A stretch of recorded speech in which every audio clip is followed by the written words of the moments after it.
Hey everybody, this is Erica, the technology nerd who likes to film stuff.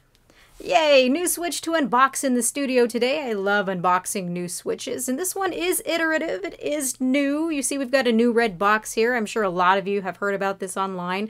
And if you haven't, this is just essentially the same exact Switch, just like a version 2. It's got an updated Tegra X1 processor inside of it.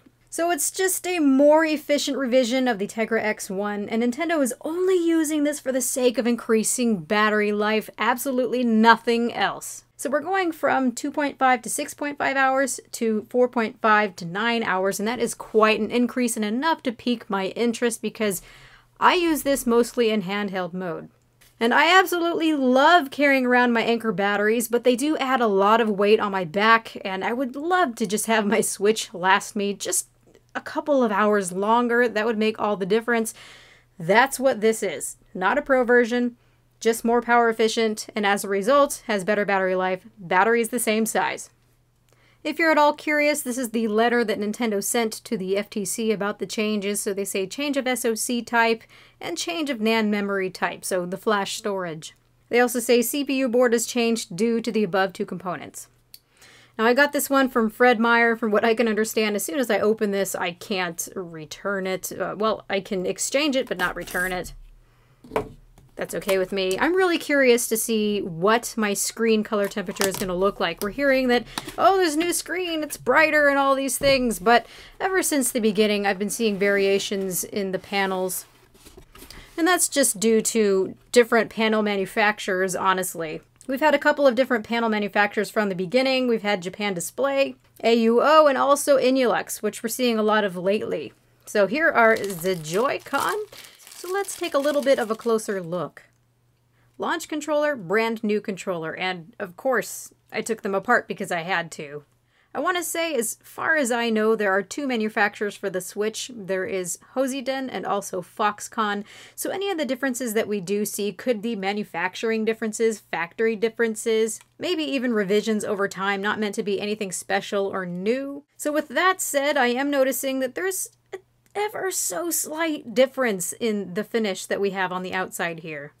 Now granted, this one has fingerprint oils that are all over it, but it does feel ever so slightly silkier. This one feels just a tiny bit more matte.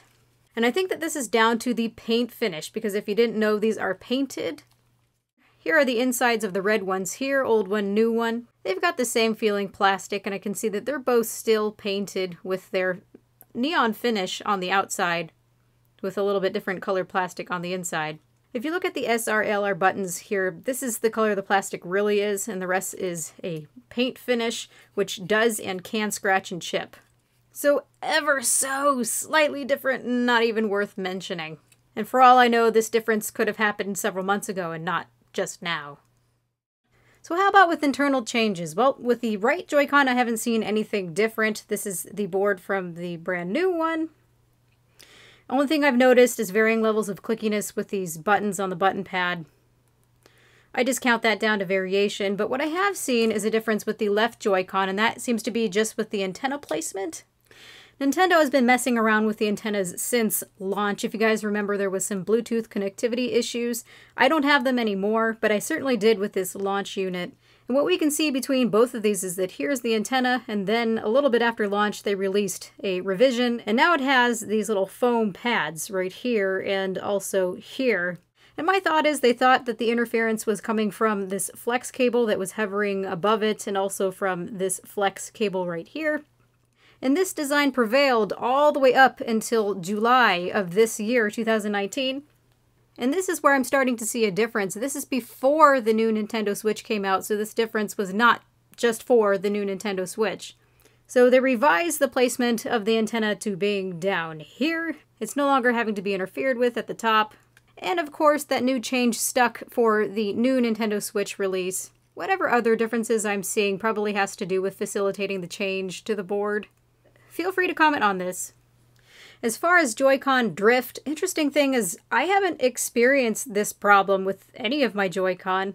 And that's probably because I've got so many of them that none of them had a chance to wear in. But here's the interesting thing. Here's the joystick from July of 2019, and here's the joystick from August, release of the new Nintendo Switch 2019. And clearly they're different models. And And you can see that their chassis look different. My guess is that these just belong to different manufacturers, as opposed to being something entirely new. And this one that belongs on the new Switch looks just like all the other joysticks that I've had in every other unit so far, aside from this one in July. Now, I can't get this darn thing open, and I've tried. This is the different looking one that came of July this year. But I found Spawnwave's video, and it turns out that he has this model on his brand new Nintendo Switch. And taking it apart, it looks to be the same materials being used in the older models, so doesn't look like Nintendo has fixed anything here. I'm curious, though, how many variations of these joysticks does Nintendo have out there? Anywho, it looks like the right Joy-Con is the same. The left Joy-Con looks to have some antenna improvements, and that's it that I can see. Now, what I really care about here is this Nintendo Switch, and just aside from the battery life increasing, I also wanted a new unit because I've really well loved my old units. I've taken it apart, I've done things to it, I've accidentally stripped some of the screws. These are quite soft, these ones in the center here. So I wanted something that was fresh, plus I stole my husband's back cover because I had mine painted by Colorware and wanted the original back. So this is making all good sense to me. Let's turn it on and see what the color temperature of the display looks like. I'm a little bit nervous because I've played with a lot of screens from the Nintendo Switch. And since the beginning we've had some that were more cool, very bluish, some that were warmer. I've seen some that are perfectly neutral, and then some that look kind of pea green. So we can thank different panel manufacturers. And really what's creating these differences with these panels are three things. You've got the backlight, and the phosphors that help create the white light that comes from the backlight. We've got these subpixel filters that the white light passes through for us to see. And then you've also got the calibration as well. So all these things can vary, and there can be different parts from different manufacturers. So I'm going to pop on my Joy-Con and really take a look compared to my other screens. So here we have it. I've got it set up a little bit, and I can see immediately that it's got that kind of pea yellowish tint that I've seen on some of the newer models. Before this revision came out, the newer ones I'd been looking at for the past couple of months, I got a Pikachu and Eevee edition that looked quite like this. So I'll be curious to see if I can get something a little different, because here we have the one that I've been using very faithfully. And you can tell that this one's nice and neutral of a color temperature, where this one you can really tell that yellowish, pea-ish tone. Really, it's just lacking in blue. Of course, they're both IPS screens, but that panel variation, yeah? If you do not have one to compare it to, I doubt you're going to notice or care. But being that I'm a particularly picky person, I'm curious to go and grab another one. Okay, so here we are next day. I went looking everywhere for another one of these Nintendo Switches. They only have the gray ones. But here we go. Finally found one at Walmart, and immediately when opening up the box and turning on the screen, I could see that there is a color temperature difference. Let's go ahead and hold these side by side so you can see what we got here. So we've got the pea green looking one that I got yesterday, and then the one I just got here at the bottom, and you can see that this one is a lot more neutral looking. So we do have color temperature variations out there, people. And from what I can tell, this looks like it was made by the same panel manufacturer. I went and did some measurements just to see what's going on here, and it looks like there's the same calibration methodology, same calibration nodes. So variations probably with the same panel. So the white point on this one is warmer at 6,400 Kelvin. This one is 6,500 Kelvin, which is where you want it to be. But then when both of them are going toward midtones, they're too warm. So both not ideal, but I would pick this one any day. Then when looking at the RGB balance, this guy has way too much green, not enough blue. And that's what's causing this greenish looking appearance to it. But what strikes me a lot here is that this one isn't as bright. This one's a little bit brighter.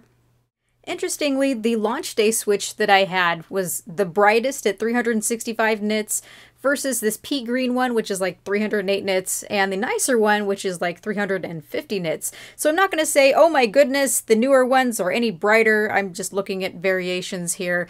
I am noticing, though, that the Switches that have a cooler color temperature tend to be a little bit brighter. So that's all I have to say about that. We don't seem to have anything particularly new here. Maybe some revisions here and there, maybe some factory variations. But this is very much the exact same Nintendo Switch. We just have a more power efficient processor so we get better battery life. Again, same size battery and everything. Same Switch. Same old Switch, you guys. Only buy this if you don't have one, and if you really want that extra battery life, or if you're like me who really super loved your old unit and it needs replacing. So now to wrap up this video, I really want to talk about some of the cases that I've been using to protect my Switch. This is not sponsored in any way. I truly love these products and use them every day.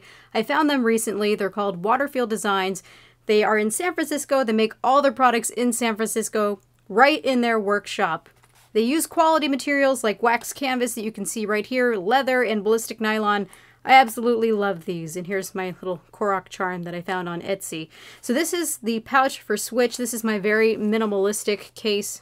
This one's great because it fits really easily in a bag and it's nice and soft lined here. This feels really, really nice. So I just pop it in, zip it up, and what's really neat about these zippers is that they are locking zippers.